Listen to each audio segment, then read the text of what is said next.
everyone. This is Timothy.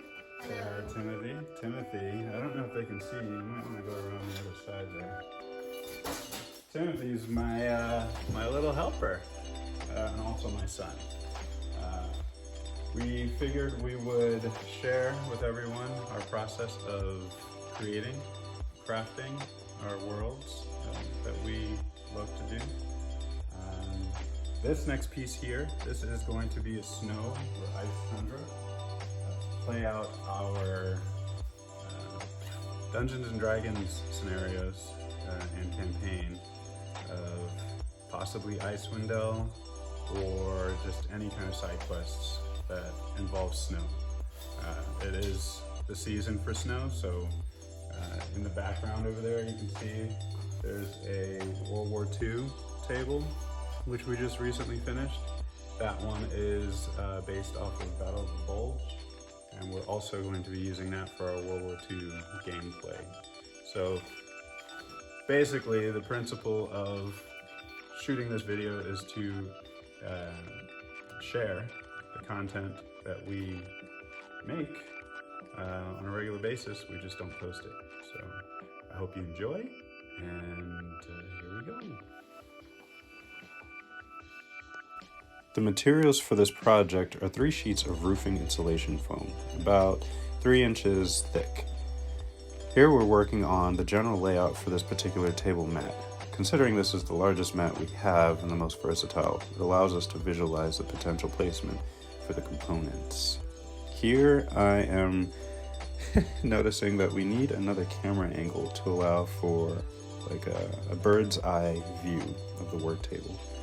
So we construct a camera rail to mount to the ceiling. Here, I didn't realize until after filming that the camera wasn't in the best or the greatest position. I promise that won't happen again. I'm still learning. But what is in view are the models that we are placing according to their base sizes. It's important for me to construct elements that allow for maximum playability. If these pieces are going to be modular,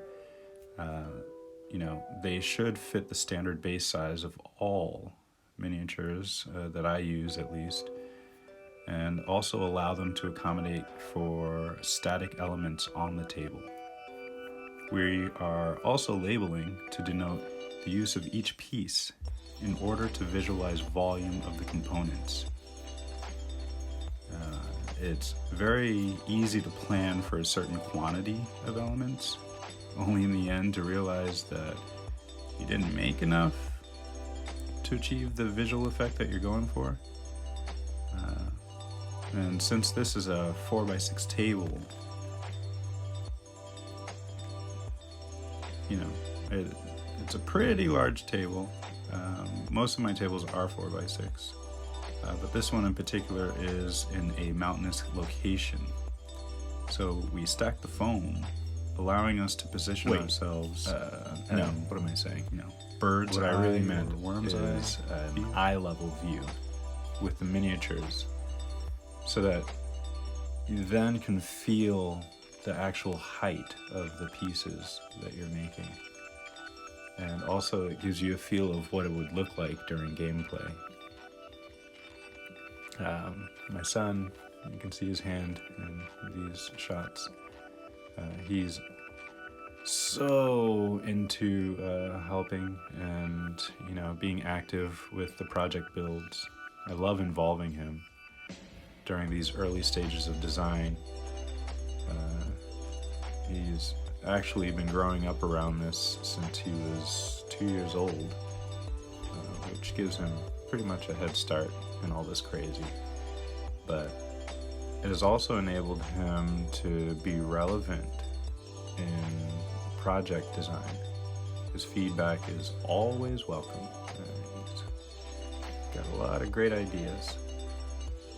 And he also has a lot of input for the design in terms of gameplay and the mechanics of the table composition.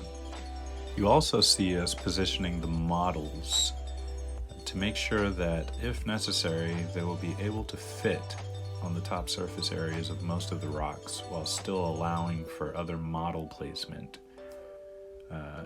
in order to perform combat situations. Now that we've seen it all, we feel confident enough to go ahead and start cutting the pieces. Our tool of choice is the jigsaw. Here you see me cutting through the pieces on top of the table. Luckily, my blade was just short enough that it wouldn't cut through the table. Timothy here, he wants to help out, and he was waiting very patiently, so I went ahead and let him go at it.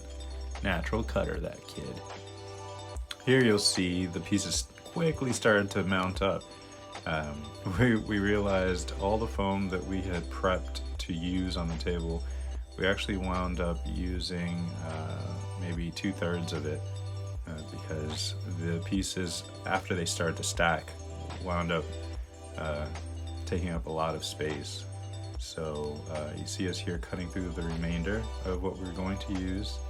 Timothy getting in the rhythm and doing his judo and karate chopping. We then start to stack the pieces on the table so that we can get a visual of it all coming together.